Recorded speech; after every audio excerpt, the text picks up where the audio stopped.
مرے ہوئے لوگ اس وقت کیا کر رہے ہیں؟ بسم اللہ الرحمن الرحیم۔ السلام علیکم پیارے دوستوں۔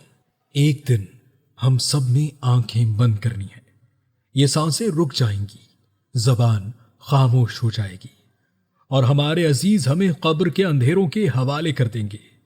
لیکن سوال یہ ہے، کیا وہ لوگ جو مر گئے ہیں ختم ہو گئے، یا وہ ایک نئی دنیا میں زندہ ہے؟ کیا وہ ہماری دعاؤں کو سنتے ہیں؟ کیا وہ ہماری ملاقات کے منتظر ہیں؟ یہ سوال ہر انسان کے دل میں ہے، اور آج ہم قرآن و حدیث کی روشنی میں اس کا جواب تلاش کریں گے۔ آج کی ویڈیو میں آپ جانیں گے موت کے لمحے روح کے ساتھ کیا ہوتا ہے، قبر میں پہلا سوال و جواب کیسا ہوگا، نیک روحیں اور بد روحیں کہاں جاتی ہیں، برزخ کی دنیا کی حقیقت کیا ہے، زندہ لوگوں کی دعاؤں اور اعمال کا مردوں پر کیا اثر ہوتا ہے، بلکہ آپ یہ بھی جانیں گے کہ قیامت تک مردے کس حال میں رہتے ہیں اور ہمیں آج کی زندگی سے کیا سبق لینا چاہیے۔ پیارے دوستوں، موت کے وقت سب سے اہم لمحہ وہ ہے جب روح جسم سے نکلتی ہے۔ نبی کریم صلی اللہ علیہ وآلہ وسلم نے فرمایا، مومن کی روح ایسے نکلتی ہے جیسے پانی مشکیزے سے بہہ جائے۔ مسند احمد۔ یعنی نرم، آسان اور خوشبو کے ساتھ فرشتے آتے ہیں نورانی چہروں کے ساتھ اور کہتے ہیں، اے پاکیزہ روح، اپنے رب کی طرف نکل آ، اس حال میں کہ وہ تجھ سے راضی ہے۔ پھر وہ روح کو جنت کے لباس اور مشک کی خوشبو سے لپیٹ دیتے ہیں، آسمان کے دروازے کھل جاتے ہیں اور ہر آسمان پر فرشتے خوشبو سونگھ کر کہتے ہیں، یہ کس خوش نصیب کی روح ہے۔ لیکن گناہگار یا کافر کے لیے یہ لمحہ سخت ترین ہے۔ نبی کریم صلی اللہ علیہ وآلہ وسلم نے فرمایا، کافر کی روح ایسے نکالی جاتی ہے جیسے گیلی اون میں کانٹے دار شاخ کھینچی جائے۔ فرشتے سختی سے کھینچتے ہیں اور روح بدبو چھوڑتی ہے، آسمان کے دروازے بند کر دیے جاتے ہیں اور کہا جاتا ہے، اسے زمین کی طرف واپس لے جاؤ۔ یہی فرق ہے ایک روح سکون میں اور دوسری روح عذاب میں۔ انسان کو دفن کرتے ہی باقی سب واپس لوٹ جاتے ہیں۔ نبی کریم صلی اللہ علیہ وآلہ وسلم نے فرمایا، انسان کے ساتھ 3 چیزیں جاتی ہیں، اس کا مال، اس کے گھر والے اور اس کے اعمال۔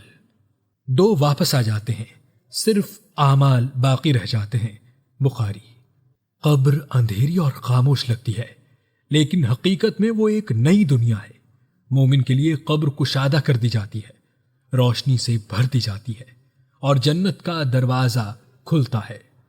رسول اکرم صلی اللہ علیہ وآلہ وسلم نے فرمایا، قبر یا تو جنت کے باغوں میں سے باغ ہے یا جہنم کے گڑھوں میں سے گڑھا۔ ترمذی۔ لیکن منافق یا کافر کے لیے قبر تنگ ہو جاتی ہے، پسلیاں آپس میں جڑ جاتی ہیں، اندھیرا اور عذاب شروع ہو جاتا ہے۔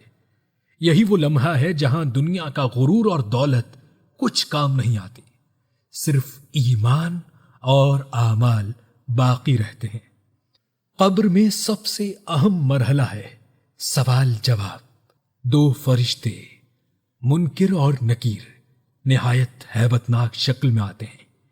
وہ پوچھتے ہیں، من ربک، تیرا رب کون ہے؟ ما دینک، تیرا دین کیا ہے؟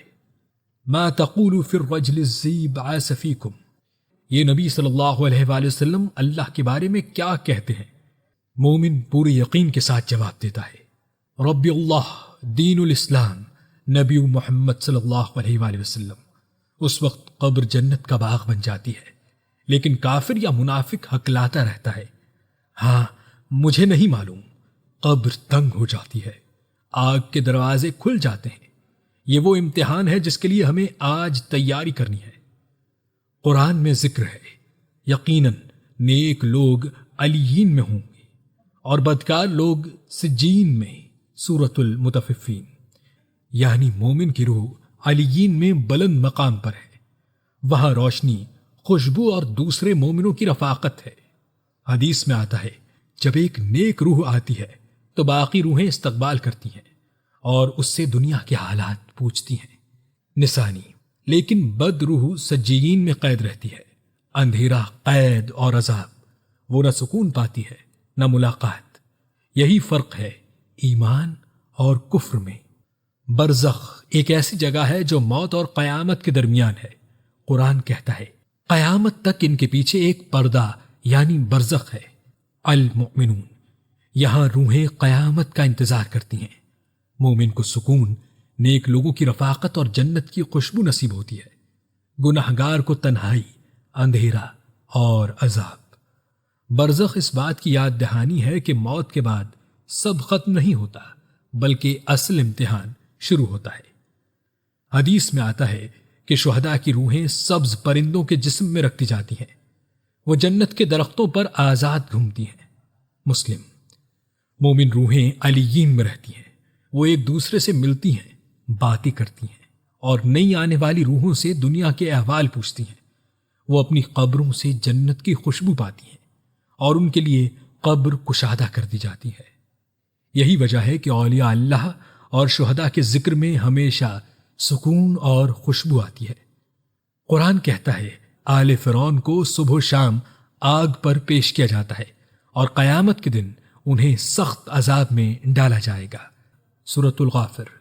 یہ برزخ کے عذاب کی مثال ہے۔ بدروح قبر میں تنگی، سانپ، بچھو اور آگ کے عذاب میں رہتی ہے۔ یہ روح دنیا والوں کی ملاقات کر سکتی ہے، نہ سکون پاتی ہے۔ پیارے دوستوں، اچھی خبر یہ ہے کہ ہماری دعائیں مردوں تک پہنچتی ہیں۔ نبی کریم صلی اللہ علیہ وآلہ وسلم نے فرمایا جب انسان مر جاتا ہے تو اس کے عمل ختم ہو جاتے ہیں سوائے 3 کے: صدقہ جاریہ، ایسا علم جس سے فائدہ اٹھایا جائے، یا نیک اولاد جو دعا کرے۔ مسلم، یعنی اولاد کی دعائیں والدین کی قبروں کو روشن کرتی ہیں۔ صدقہ جاریہ، مسجد، قرآن یا کسی کا بھلا کام، سب قبر تک پہنچتا ہے۔ اس لیے ہمیں اپنے مرحوم والدین، دوستوں اور رشتہ داروں کو دعا اور صدقے کے ذریعے یاد رکھنا چاہیے۔ قبر اندھیری نہیں رہتی اگر ایمان اور اعمال ساتھ ہوں، لیکن اگر ایمان نہ ہو تو قبر جہنم کا دروازہ بن جاتی ہے۔ یہ دنیا چند دن کی ہے، اصل زندگی قبر کے بعد ہے۔ یہ سب ہمیں یاد دلاتا ہے کہ موت کے بعد اصل امتحان شروع ہوتا ہے۔ ایمان اور نیک اعمال ہی قبر کے ساتھی ہیں۔